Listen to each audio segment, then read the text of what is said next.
which looks like the Greek letter P.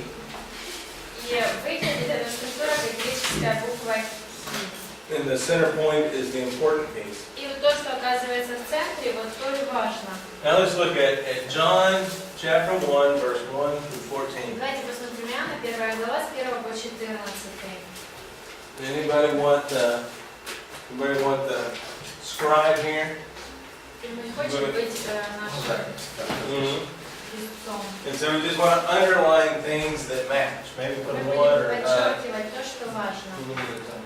No. We want to write on the board here in 1 through 14. Будем на доске We'll just писать. underline it as we go. Now, you can call this an inversion. Это можно назвать инверсией. It's the same thing as a chiasm. Это то же самое, что и хиазм означает. But you'll find the first thing and the last thing are related. Но здесь вы увидите, что первое и последнее связаны между собой.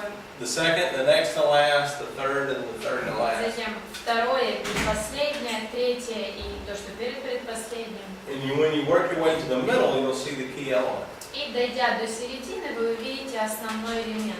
Now let's look at this passage and see if we can find matching pieces. Давайте рассмотрим этот отрывок и попробуем найти то, что соответствует кусочки. It could be a vocabulary word. Это может быть какой-то из вокабуляра какое-то слово. It could be a concept. Может быть концепция. It could be a whole phrase. Может быть вся фраза. So let's start. Let's see if we can see some things. Давайте попробуем проследить что-то. Вначале было слово, и слово было Бог, и слово было Бог. И в 14-м, не знаю, может быть, не сильно оно похоже, но тоже слово одинаковое. We see the word. Слово and with God and Слово and only begotten of God. И единородного от Отца. Or from the Father. Да. So underline those. Можем подчеркнуть их.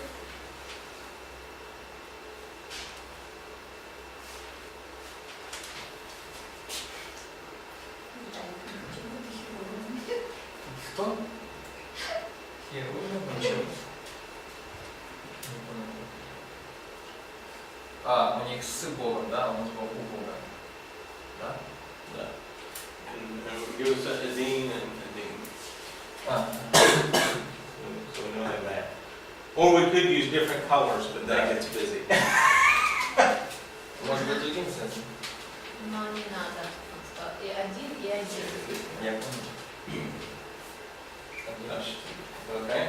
Any others? Еще есть что-то, что мы видим? Схоже.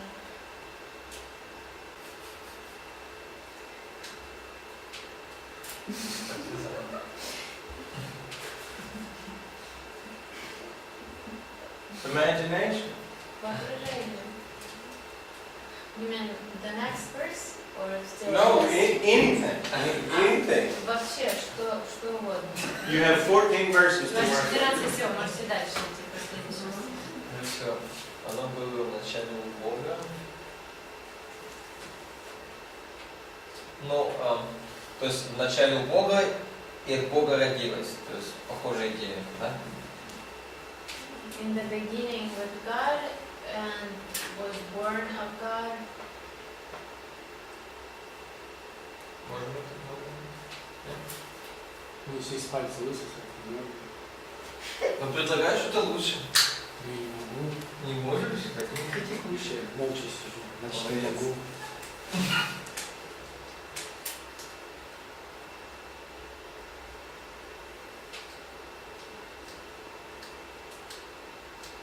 Actually, what I would say is with God and with man. Чтобы я сказала с Богом, Oh, is dwelt among us. там сказано Бога, а там сказано обитала с нами. Ага. Ну, Бога. Пятом, девятом, Yeah. 2, verse 2. Второй стих и 14 с нами.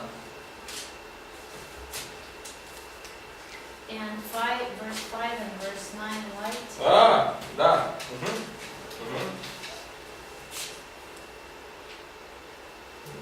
Yeah. Alright. Но это не два будет, да? У тебя, два, наверное, было вот это у Бога, Ну, давайте так. чтобы разделять. Yeah, this is two. Yeah. Make this one and this two. Нижняя будет один, а это два. Здесь лучше младший. Давайте никто не цикл. Это тоже плохо. Слово английское.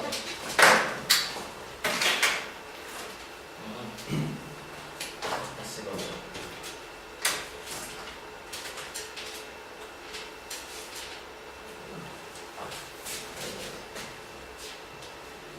Я ж не поняла, Кажется, что он не Да. понял, На два это обитало с нами и было в начале.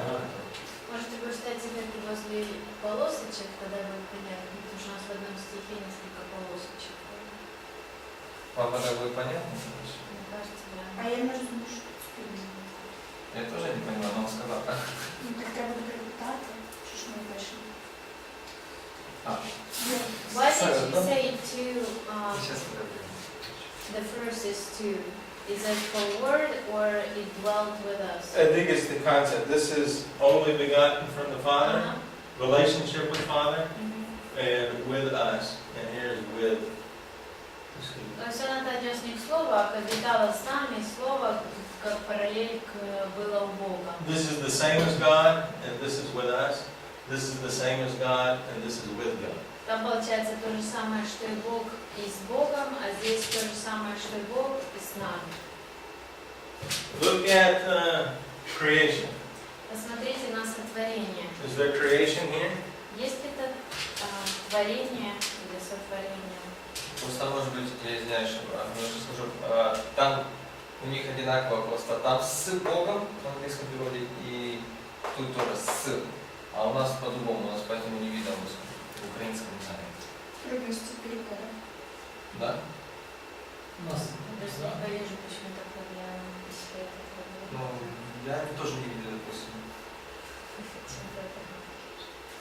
Ну, я не бачу, де там, що там спільно. Хтось бачив. Ну, просто я сказала спильно, что там оно было с Богом, а здесь оно с нами. Обитало с нами, было с Богом. Сам процесс обитания. Идея обитания была с ним и была с нами. Ты живешь во Львове, а я живу здесь, например. Танці з бубнами. Он спросил вас про сотворение или Ну, про... там Да. вот в 13-м рождении, как все творилось, от Бога родились, а там начало быть тоже как творение. He talks about creation in 3 and then in 14. In 13 is they were born. God. So we То have есть вот это. born and created. Сотворенное что-то там, как вы сказали. There's a concept relationship between those two verses. То есть здесь сама связь в концепции. Мы не ищем точных слов или такого. А что мы здесь все через него, да, или что? Начало быть. Начало быть, хорошо. Ну, я буду просто здесь как это, насчет поля, как удобнее. Now in the center part, you see something about witness. В центре о свидетельстве, о свидетелях, вы что-то видите? 7. 7, 8. 7, the first part of 7 and the last part of 8. Первая часть 7 и последняя часть 8. Может, мы идем по порядку или как?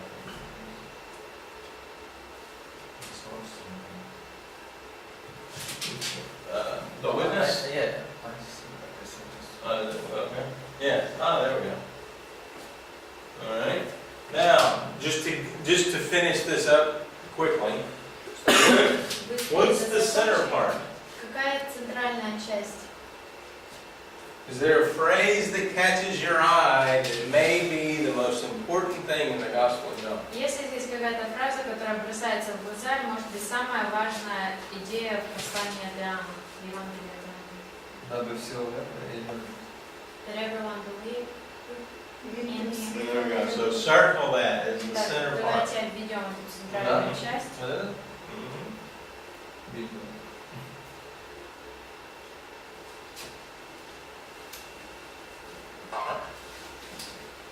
So that all may believe. Чтобы все уверовали. Now there are a couple other connections that you can make, but let's Есть not еще spend несколько time on that. связей, которые можно заметить. Не буду разбираться. But visually, you see what the Apostle John is doing. Но визуально вы видите, что делает апостол Иоанн? He's drawing your eye to that key phrase that all believe. Он приводит наш взгляд вот этой ключевой фразе, чтобы все уверовали. Now John's a little bit different in that he gives his theme verse in chapter 20. И Евангелие от Иоанна немного отличается тем, что тему этого послания он упоминает в конце. You know, John 20, 30, and 31 is his theme verse. 20 глава, That's good, thank you. 30-31. But this is how he presents it at the beginning. Но вот то, как он это преподносит в начале, эту тему. This matches John 20, 30, and 31. И вот эта центральная идея соответствует 20 главе 30-31. So the point is to appreciate the different ways authors develop their structure. То есть мы это сделали, чтобы вы увидели, что различными способами авторы выстраивают структуру своих книг. There are other elements of structures that you can find in the Bible. Еще есть несколько элементов, которые можно найти в Библии, в структуре книг Библии. One is called an inclusio, Одна из них называется инклюзио. and that's where you make a statement at the beginning and a statement at the end. Это когда делается какая-то фраза в начале и ставится фраза в конце. Let's see. In Proverbs 1 and 1:1 and 1:7, we have an inclusio. Притчи 1.1 и 1.7. And wisdom and instruction. У нас там мудрость и наставление. Actually, it's in Proverbs 1:2 Это второй стих, не 1.1, а 1.2, and 1.7. Proverbs 1:7. А 1.7 инклюзио. Yeah, inclusio. There we go. I see it. Here, and here. So you want to look for these things, particularly in the book of Proverbs. И в 7 стихе мы видим ту же фразу. Вам нужно искать, особенно такой период, как притчи. In the book of Proverbs, as you get into all these two-line proverbs in the middle of the book, Потому что когда в книге притчи ты видишь вот эти две повторяющиеся фразы посреди книги, he'll use inclusios to give you a section of Proverbs. автор использует вот этот прием инклюзию для того, чтобы разделить уже на какую-то часть выделить, разбить книгу. For example, he may get 10 or 20 proverbs together about how you talk to each other. Например, может быть 10-12 стихов о том, как говорить друг с другом. You may have a section of proverbs about money. Или, например, какая-то часть притчи о деньгах. You may have a section of proverbs about authority. Или о власти. And you'll notice these sections by an inclusio. И можно заметить, что эти части отдельным кусочком идут из-за вот этого приема инклюзио. They're also an acrostic pattern. Также еще один из приемов – это акростих. The most famous acrostic is Psalm 119. 118-й псалом – это самый известный пример акростиха. So as you, if you want to learn the Hebrew alphabet, you can go to Psalm 119. Итак, если хотите выучить еврейский алфавит, 118-й псалом для вас.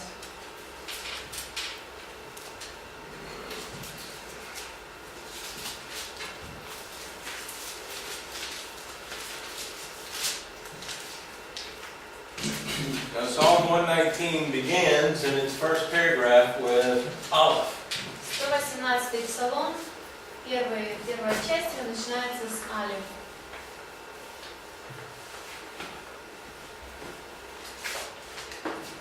If you look in Hebrew, each verse begins with Aleph. Если вы посмотрите в иврите, каждый стих начинается с алеф. So every verse in that first section, which is 8 verses, begins with the letter Aleph. Каждый стих вот в этом кусочке начинается с алиф. And likewise, he goes through every alphabet, every letter of the alphabet. И подобным же образом он на каждую букву алфавита выделяет кусочек. And so verse 9 begins with the Beit. 9 стих начинается уже с Бет. And so every verse begins with Beit. Итак, каждый стих начинается с Бет. In this acrostic pattern is used to help with memorization. И вот такой вот прием акростиха помогает при заучивании. Sometimes it's just very structural. Иногда очень стильно на структуре делается ударение. Sometimes the acrostic has a little concept related to it. А иногда акростих используется, чтобы какую-то концепцию донести до читателя. For example, the last part of Proverbs 31. Например, последняя часть притчи 31. So here's another one. You have Aleph, Beit, Gimel, Dalet, Hayin, Vav, and Zayin. You guys sing that song?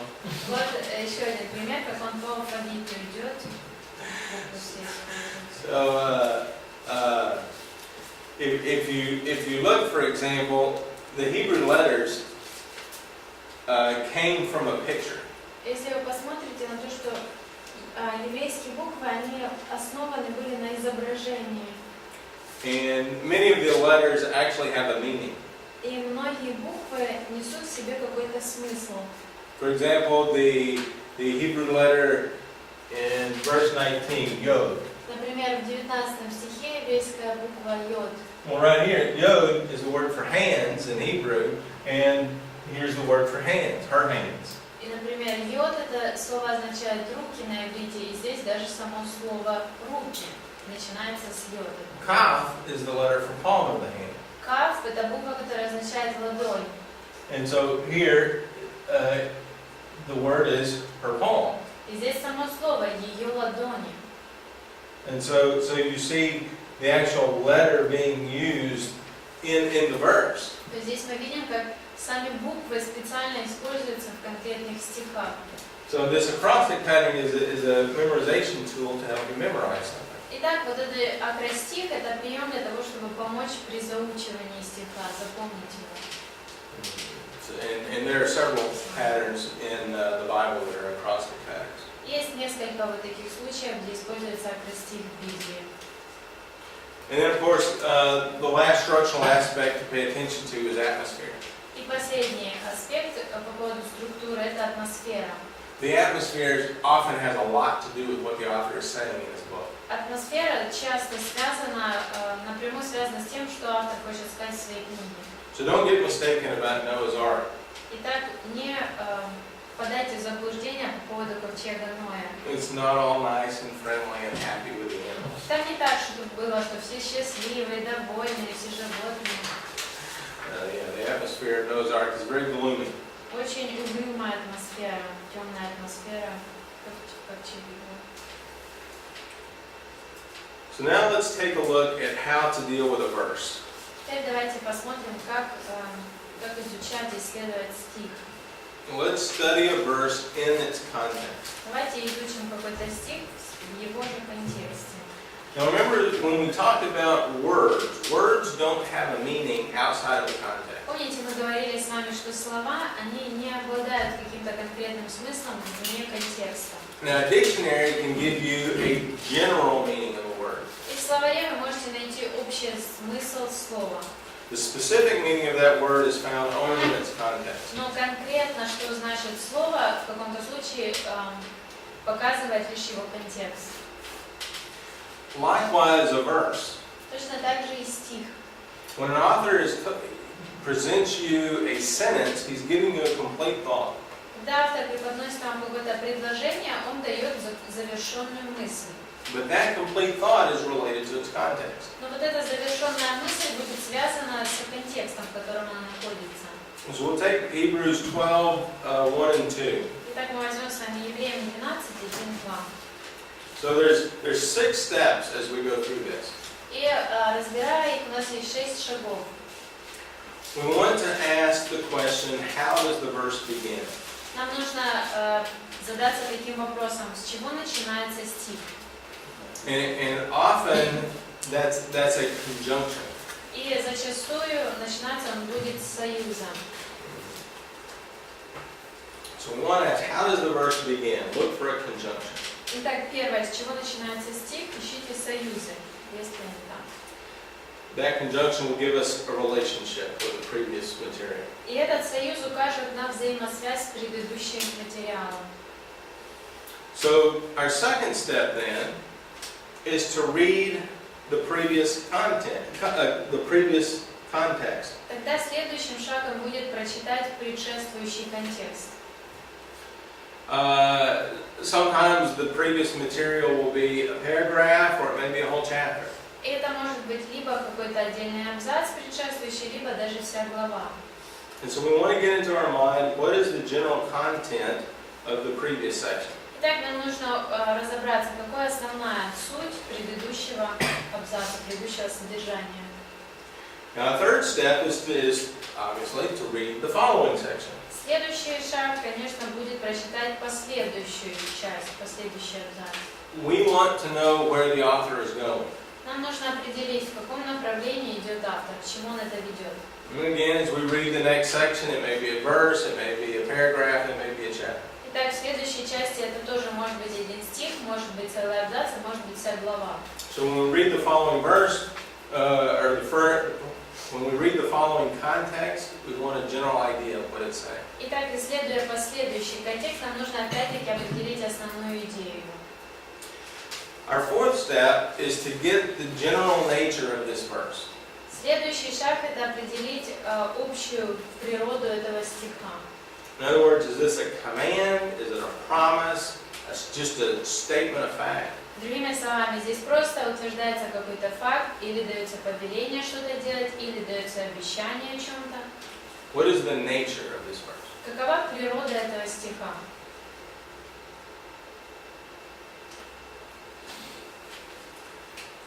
Fifth, we want to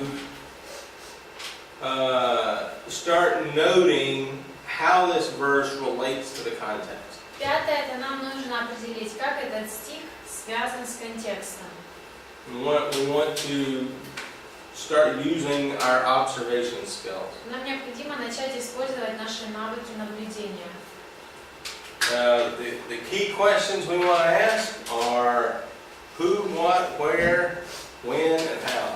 И основные вопросы, которые нам нужно знать: кто, что, где, когда, как. Those are the words of the reporter.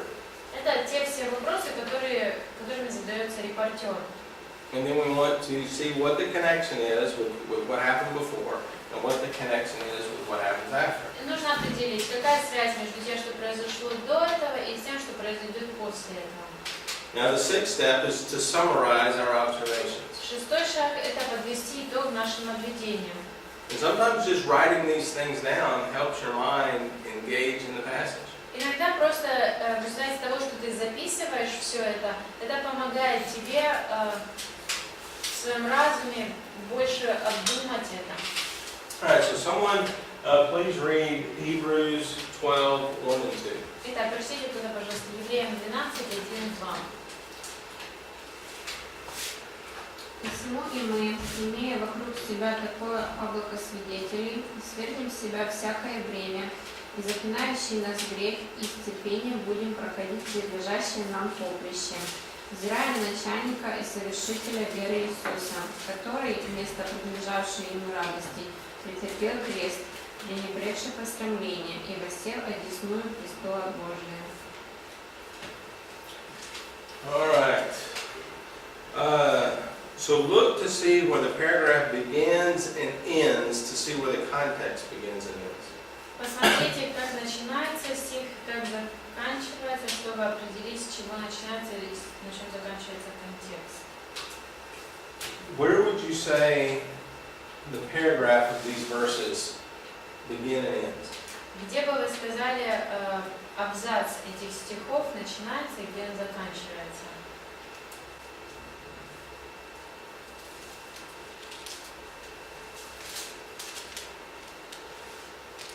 So first of all, let me this begin a new paragraph or does it end a previous paragraph? Во-первых, вопрос, это начало нового абзаца или это конец предыдущего абзаца? It begins. So where would this paragraph end? Где заканчивается этот абзац?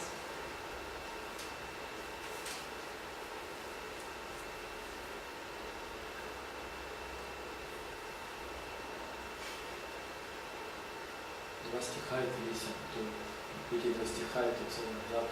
These two verses are the paragraph. Well, that's what my English Bible says. Ну, это то, что написано в моей английской Библии.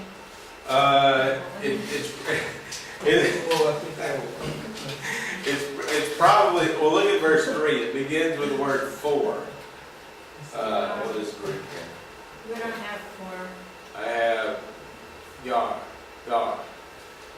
Over here. So Gar always provides support. So verse 3 is connected. Ну, у них в греческом тоже есть гар, в английском есть и так, идея такая, и у нас ничего нет, никакого союза. We don't have any connection. Oh, you don't have, okay. В украинском, может быть, есть. In Ukrainian there is, in Russian there isn't. Okay. So, I was told to look at the Ukrainian Bible if there's. мне сказали с украинским Ukrainian is so much better. что лучше перевод. So in Greek, we have a paragraph verses 1 through 3. Итак, в греческом у нас с 1 по 3 это абзац. Another option would be to take this all the way down to verse 11. Еще один вариант это прям до 11-го сделать этот абзац. And so down to verse 11 is probably better to take it as an extended paragraph. Так, может быть, лучше даже как более расширить этот параграф до 11. So as we go through, let's work with 1 through 11. Давайте мы будем работать с 1 по 11, вот это возьмем как целый абзац. So where are these verses located in relationship to this paragraph? Итак, где эти стихи находятся по отношению к этому всему абзацу? Это beginning. At the beginning. And usually what happens at the beginning of a paragraph? Обычно что происходит в начале абзаца? Тема дается. The theme is given. The thing.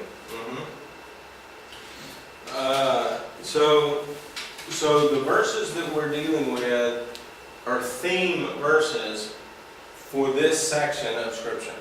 Итак, наши стихи, которые мы разбираем, являются тематическими для этого отрывка Писания. So that wants to stay in our mind as we're dealing with this. Так вот это мы должны помнить об этом, разбирая. Now, how is this connected with the previous paragraph? Как это связано с предыдущим абзацем?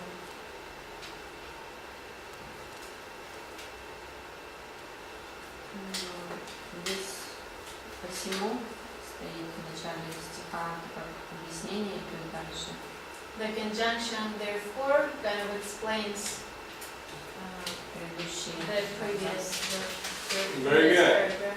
So this is now going to be part of an explanation. Итак, теперь дается частично объяснение. Or excuse me, there's going to be an inferred conclusion in this paragraph. Или даже больше сказать, что дается вывод, к которому он приходит из предыдущего в этом абзаце. Now, what would be the previous section? А предыдущем, какая будет часть предыдущего контекста? It's pretty famous. I'm pretty familiar, pretty famous. Довольно известный отрывок. Какая? О чем предыдущий контекст?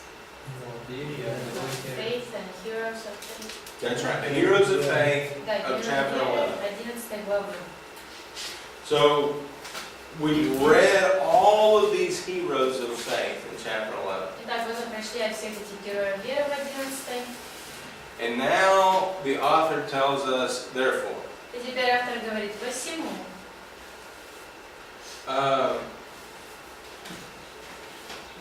And so, let's see. Now notice in Greek this is a complex conjunction. Обратите внимание, что в греческом это сложный Toi союз. gar un. Не вижу. Той гар. So So this is a logical inferential conjunction. Это союз, который показывает what's inferential. It means I know something and now I know something else. То есть показывает аналогический переход. Мне что-то известно, и поэтому теперь мне известно что-то другое. Based on what I just said, I come to a conclusion. На основании того, что я только что сказала, я прихожу к такому выводу. So this may be a word that we would want to go to a lexicon and look up the definition. Итак, вот это такое слово, которое нам бы стоило открыть лексикон и просмотреть его значение. So we write that on our sheet of paper as something to go look at and go do that later. Итак, мы записываем, что вот это нужно просмотреть, и позже нужно будет просмотреть. Now, what's the author in here, in this verse? В этом стихе what's? I'm sorry, the subject. What's the subject? Кто здесь подлежащее? Вы. The subject's the author. Автор. Okay, so the subject is we. Да, итак, подлежащее мы. In Greek, whenever we is used, it's either the author and those around him, or the author and those around him and the audience. Итак, когда в греческом мы, то подразумевается либо автор и его окружение, либо автор, его окружение и читатели. In English, we use the word a little differently. Sometimes I say, we need to do this. В английском иногда я говорю, нам нужно это сделать, And what I mean is you need to do и this. что я имею в виду, что вам это нужно сделать. Do I use the word that way? Мы тоже, да, так используем. In Greek, it's never used that way. Но в греческом так никогда не используется это местоимение.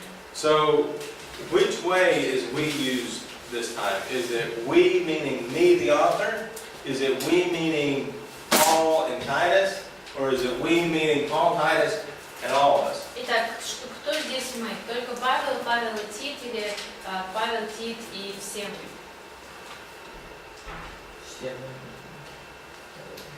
All of us. Very good. So this includes the audience. Итак, сюда включается также и круг его читателей. Now, what's the main idea? Какая здесь ключевая идея?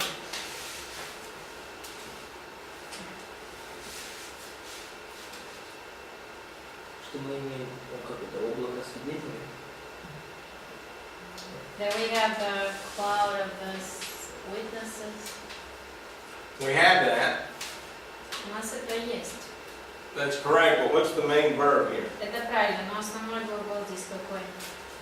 Пойти, бежать. Let's run. Let's run and И Отложить. cast away. cast away. И свергнем себя. So we've got two commands. Итак, два повеления дается.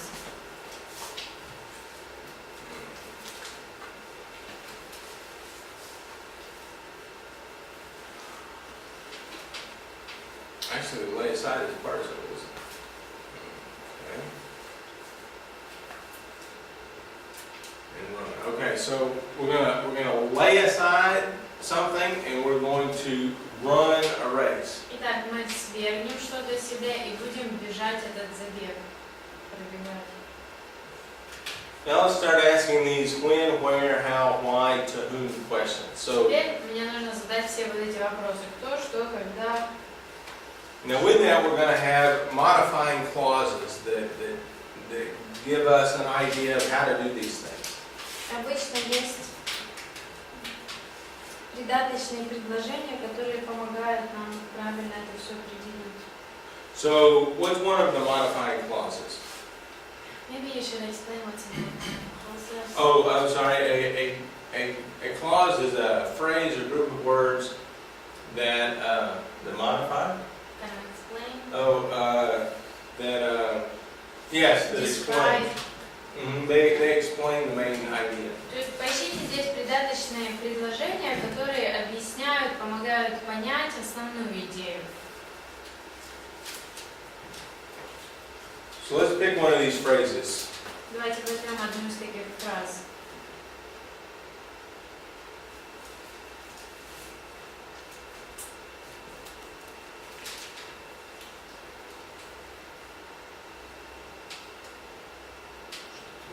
Грех, который легко нас увлекает.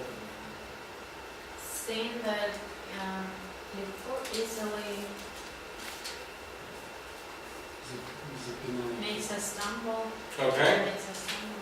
The sin, which so easily entangles us. Да, который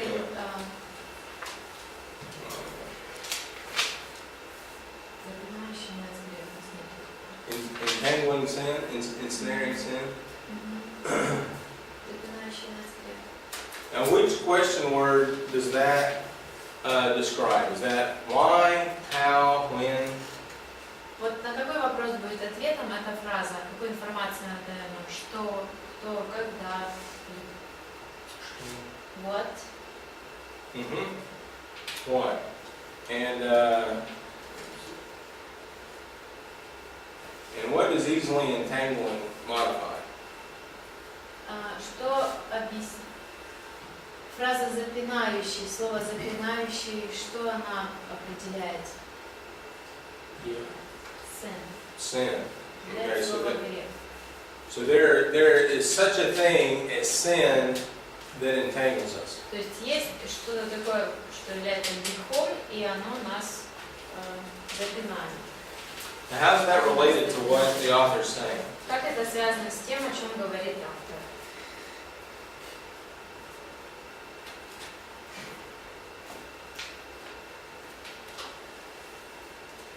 He has a metaphor. Он использует метафору. What metaphor is he using? Какую метафору он использует? Будучи в сети, Может, персонализация? Maybe personification. Что сказали? Okay. Well, he's talking about all of us and what are we all supposed to be doing? Он описывает всех нас, и что мы должны все сделать? Cast away. So why do we want to cast away these sins? Почему мы хотим сбросить это? Потому что он дает идти. Because it keeps us from running. That's right, running. So we've got an analogy, we have a metaphor of running a race. То есть здесь он использует метафору забега. So running a race, none of us are running. Никто из нас бегом не занимается. We're not literally running. В буквальном смысле он не говорит, что нужно в буквальном смысле бежать забег. But he's using an analogy of running a race. Но он использует аналогию забега.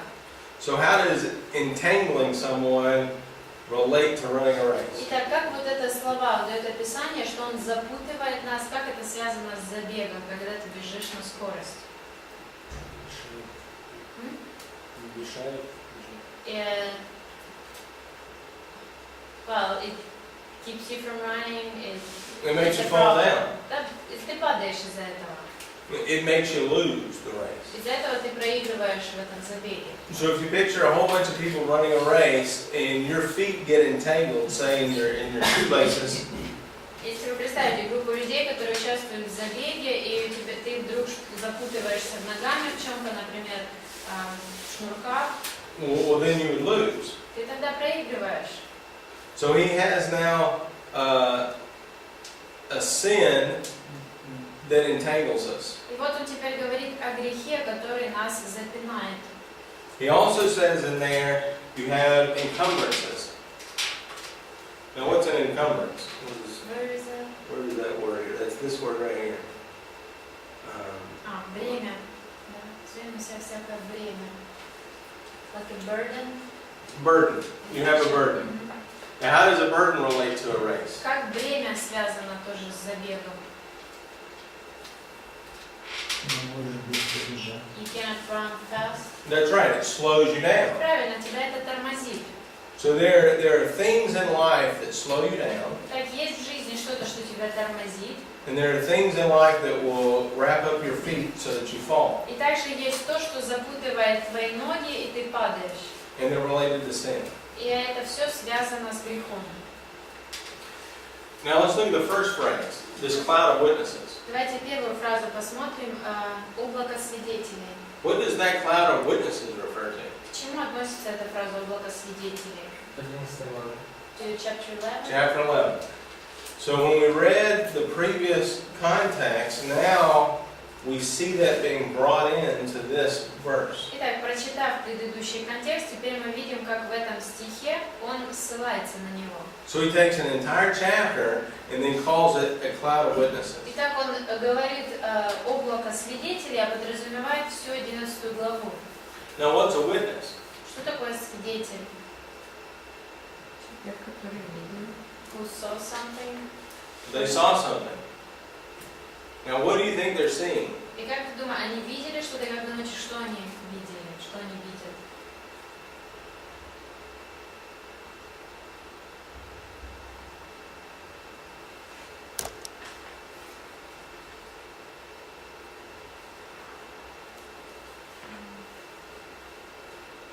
Что они видят то, чего они не могли видеть при жизни, сейчас они видят. Maybe they are able to see something that they hadn't seen while they were alive. Okay, so they are watching us. То есть они наблюдают за нами. That's one way. That's Это one way. один из вариантов, как And это looking будет. at them is they looking at us. What's another way of thinking То about есть it? свидетели в смысле, что они за нами наблюдают. Как еще это можно понять?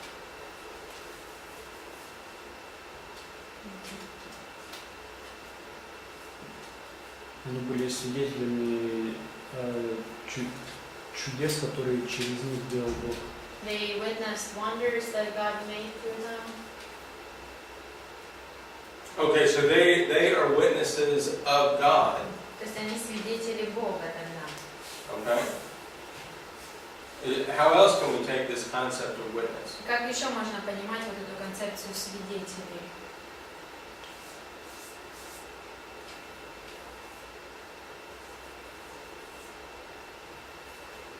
Свидетелем может быть веры, которая производила, не знаю, такие дела, которые... Witnesses of faith that produced such works. That's right. They're telling us truth. Да, то есть они говорят нам истину. So they could have witnessed God. Так, они были свидетелями Бога, They could have witnessed us. или, может быть, они были свидетелями нас, Or they could be witnesses to us. или, может быть, они свидетели для нас. That's something we have to think about. Вот то, о чем нам нужно подумать. Now looking now at verse 2. At verse 2. Давайте посмотрим второй стих. What is the main clause in verse 2? Какое основное предложение, основное предательство? Основное предложение. Well, I guess verse 2 we don't have a main clause. Там нет основного. All of these are modifiers. Все из них являются описывающими придаточными предложениями. What question word does fixing our eyes on Jesus answer? На какой вопрос отвечает фраза «взирая на начальника Иисуса»? Как проходить? How to run the race? That's right, how to. So Да, this как. gives us a how. Здесь ответ на вопрос «как». Okay? The author and perfecter of faith, what does that modify? Что означает начальника и совершителя веры? Что объясняют эти слова? Jesus. Jesus. So Jesus is an author and a perfecter. Итак, Иисус является автором, начальником и совершителем. Now, what do we observe Jesus doing? И что мы видим, делает Иисус?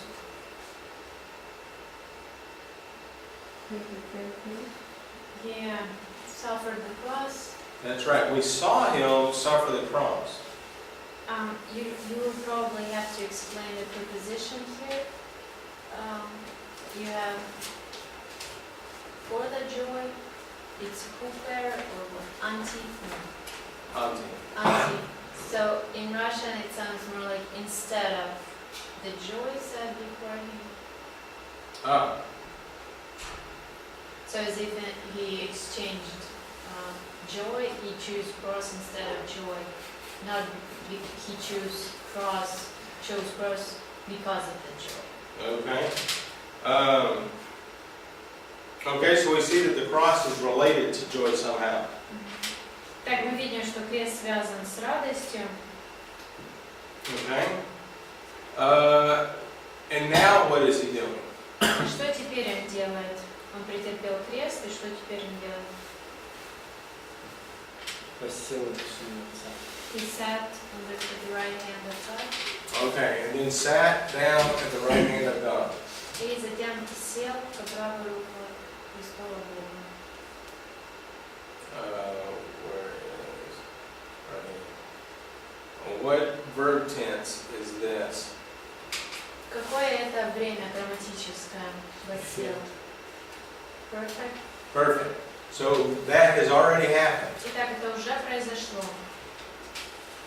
All right, so we have a relationship now with the previous chapter. Итак, теперь мы видим связь с предыдущей главой. So we have a cloud of witnesses, Old Testament saints. У нас сказано облако свидетелей, все вот эти святые Ветхого Завета. Now we come down to fixing our eyes on Jesus. Теперь мы переходим к тому, что должны взирать на Иисуса. Now, does anybody know the major theme of the book of Hebrews? Кто-нибудь знает основную тему книги Евреям? Иисус наш первосвященник. Jesus is our high priest. Yes. And Jesus is superior to all things. И Он превосходит все. Now, if we have this witness, this group of examples in the Old Testament, Так, если у нас есть вот эта группа свидетелей из Ветхого Завета, and the author has already presented them to us, автор уже описал их всех нам. and now he's telling us to fix our eyes on Jesus. А теперь Он говорит нам, взирая на Иисуса. And he tells us something about Jesus. И затем говорит что-то об Иисусе. What is he saying now about Jesus? Что теперь Он пытается нам сказать об Иисусе?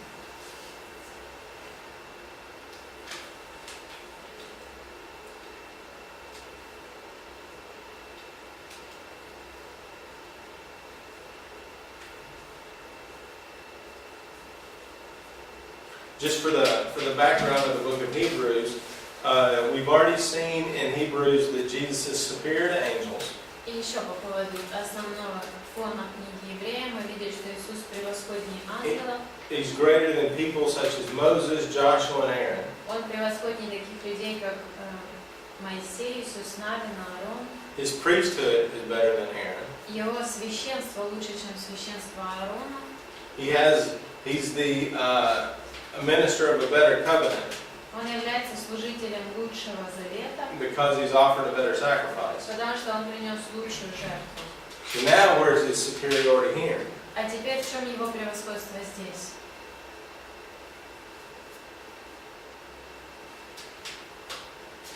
То, что он сел, сидит. That he sat down. Sitting down is what in relationship to what he did on earth?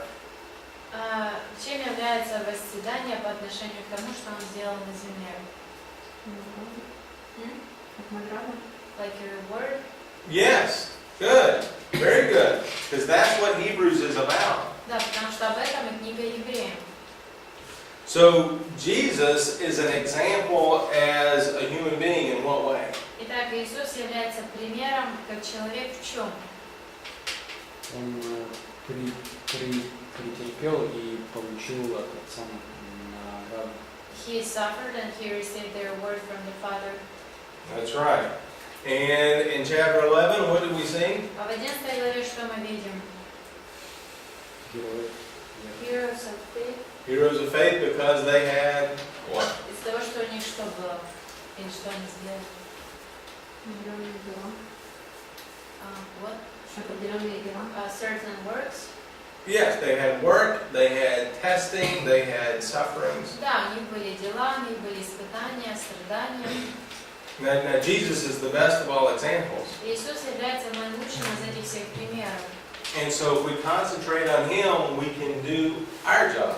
Также, если мы концентрируемся на нем, тогда мы можем выполнить и свое задание. Now, how does that relate then to the following paragraph? И как это связано тогда с последующим абзацем? Can anybody summarize that following paragraph very briefly? Кто-то может коротко подытожить последующий абзац?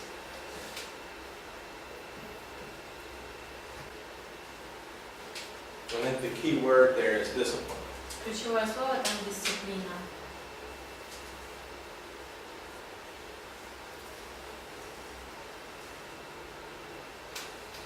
Что, получая дисциплинироваться, нужно не унывать, а наоборот. We shouldn't be discouraged when we go through discipline from the Father.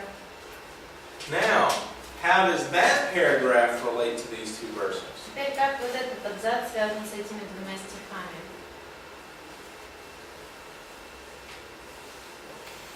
Do you know what discipline would be for?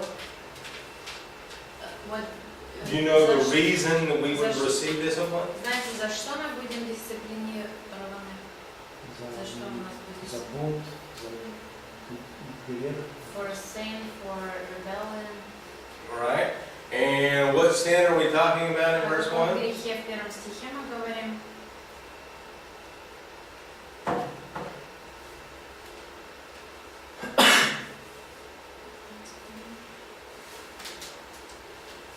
Запинающий.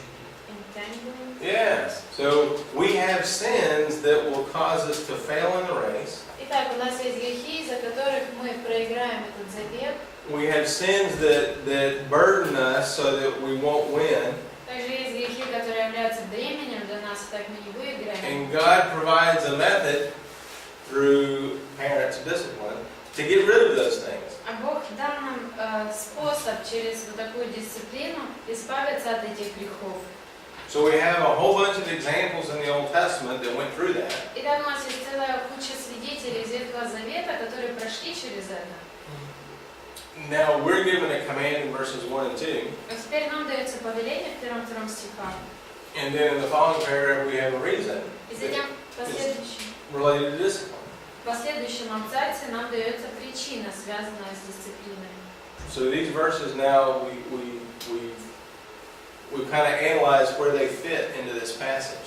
Итак, вот эти стихи мы как бы с вами проанализировали, как они вписываются в весь этот абзац. So this is the process of how to analyze Итак, a вот verse. процесс того, как нужно анализировать стихи. All right, so let's take a break and Давайте have перерыв lunch. сделаем.